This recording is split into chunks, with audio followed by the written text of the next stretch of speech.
Bonjour, je suis Jean-Alain Houchardy et je suis doctorant sur le projet Accès largement par satellite à l'IRT Saint-Exupéry.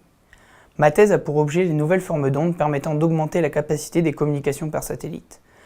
Après un état de l'art exhaustif, les gains associés à la solution de transmission FTN pour Faster Than Nyquist ont motivé notre investigation. Cette méthode de transmission consiste en une accélération du rythme symbole sans modification du filtre de mise en forme. Le non-respect du critère de Nyquist introduit de l'interférence entre symboles qu'il est nécessaire de traiter à la réception afin de bénéficier d'une capacité améliorée. Dans un premier temps, il était question de démontrer la robustesse de cette forme d'onde face aux distorsions engendrées par le canal satellite. La compression FTN permet d'augmenter l'efficacité maximale d'une modulation. Par exemple, une 8 PSK peut offrir le même débit qu'une 16 APSK avec un facteur de compression de 0,75. De plus, cette 8 PSK compressée est plus robuste aux distorsions non linéaires qu'une 16 APSK. Cela permet d'opérer l'amplificateur plus proche de la saturation. Comme mis en évidence dans le tableau via le PAPR pour Peak to Average Power Ratio, les paramètres de codage ou encore de roll-off permettent d'obtenir des super modes code FTN offrant une robustesse accrue aux non-linéarités.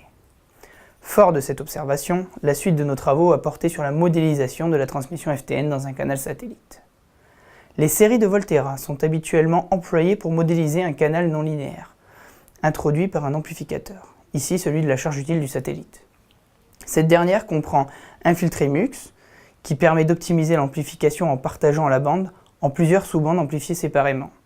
Ces différents sous-signaux sont amplifiés au travers de différents transpondeurs. Ces derniers comprennent des amplificateurs de puissance HPA, pour High Power Amplifier, qui sont à l'origine de l'introduction des distorsions non linéaires. Finalement, les sous-bandes amplifiées sont recombinées via le filtre OMUX. En résulte un modèle de canal tronqué, comprenant des noyaux d'ordre 1 et d'ordre 3. En échantillonnant les filtres au rythme Faster Than Nyquist, on obtient un modèle de Volterra dédié au FTN. Lors d'une transmission FTN, la sélectivité des noyaux de Volterra est accentuée par rapport à une transmission au rythme Nyquist. Par exemple, lorsque le roll-off d'émission est de 10% dans une bande allouée de 40 MHz, le rythme préconisé est de 36 MB. La troncature du modèle nécessaire pour modéliser 85% de l'énergie des interférents engendre davantage de complexité pour la transmission FTN. En revanche, en émettant dans les zones sélectives des filtres, c'est-à-dire en émettant à 40 MB, la complexité du FTN relative à celle de Nyquist n'est plus rédhibitoire. Le FTN apparaît donc comme une solution viable de transmission dans le régime de saturation de la charge utile lorsqu'on décide d'élargir la transmission aux zones sélectives de la bande allouée.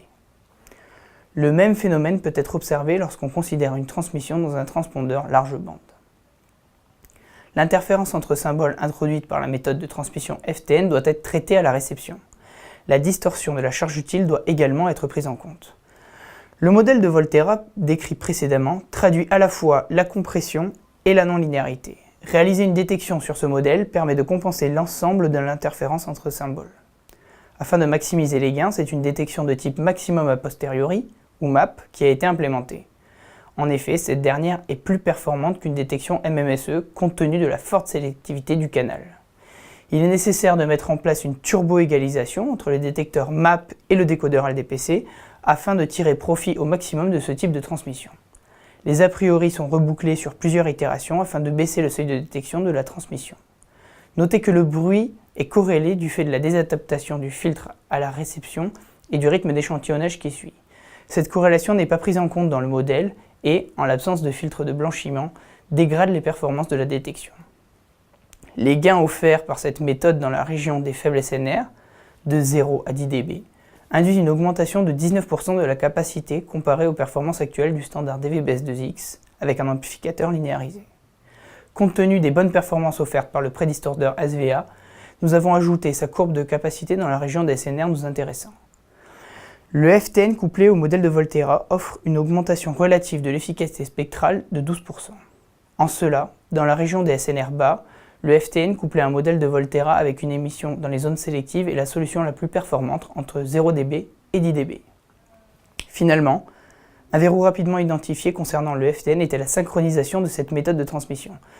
Nous avons réalisé une architecture de détecteurs comprenant la compensation des erreurs de fréquence et d'instants d'échantillonnage. Elle est compatible avec la structure de trame de la norme DVS-BS2X et est viable dans le régime de saturation de l'amplificateur. Pour cela, une phase d'initialisation sur une demi-frame répétant des start-of frame de trame usuelle est nécessaire. Une correction grossière puis fine de la fréquence est appliquée afin d'estimer le canal non linéaire. Une fois cette estimation réalisée, deux possibilités s'offrent à nous.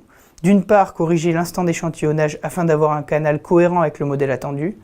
D'autre part, ne pas modifier l'échantillonnage et corriger le treillis de détection avec le nouveau modèle. Ces deux schémas de synchronisation n'impliquent que des dégradations mineures comprises entre 0,1 dB et 0,2 dB.